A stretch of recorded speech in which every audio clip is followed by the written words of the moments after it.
It's time the Jewish people finally come clean, and they finally come out to the world strong and unabashed, and they say to the world that the land of Israel belongs to the Jewish people, end of discussion.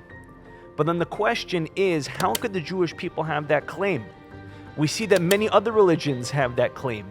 We see how many great empires over the years have claimed that the land of Israel belongs to them. Let's go back to the source. First of all, why is Israel important in the first place? Because it's always been known as the Holy Land. Why is it holy? Because it is found in the Torah. It's found in the Bible. And what does the Bible say about the land of Israel? I'm going to share with you right now. It's the first line, by the way. I'm going to show you right here, right now, why the land of Israel belongs to the Jewish people. And this is the only thing the Jews, by the way, have to say to the whole world.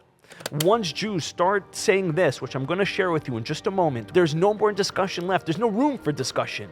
So here it goes. The way that the Torah starts out, I'm going to read it to you in Hebrew and then I'll read it to you in English. Bereshis bara Elohim es hashamayim ves haaretz. In the beginning, God created the heaven and the earth. And the famous question the commentator Rashi asks is, why does God start the Torah with the declaration that God created the heaven and the earth?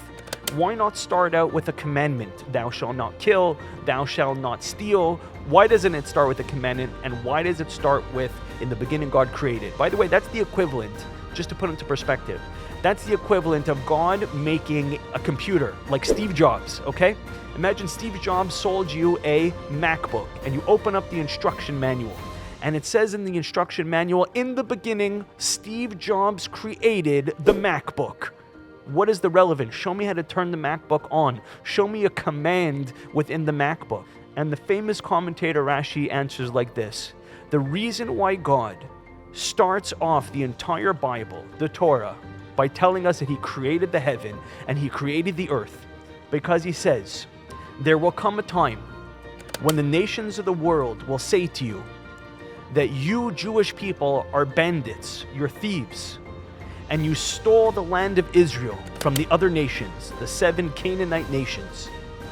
And when the other nations of the world accuse you of being thieves, you should point to the very first line in the Torah, in the Bible, that says to them that God created the heaven and the earth. Therefore, he could choose to give it to whoever he wants. And he gave it to the Jewish people. As soon as the Jewish people stand loud and stand proud and stand tall and stand strong, and they make their claim on the land of Israel based on God's will, is the second that the United Nations, that CNN, that every other religion on planet Earth, every nation, anybody who has a claim automatically will be silenced, because they will know that that is the truth. They will know that that is God's will. And you might be asking yourself, well, other nations could claim that it's theirs. No, they can't, because God said it belongs to the Jewish people. The land of Israel is not belonging to the Jewish people because of the 1947 Declaration of Independence, not because of any Balfour Declaration, not because of any Camp David Declaration, not because of any United Nations declaration.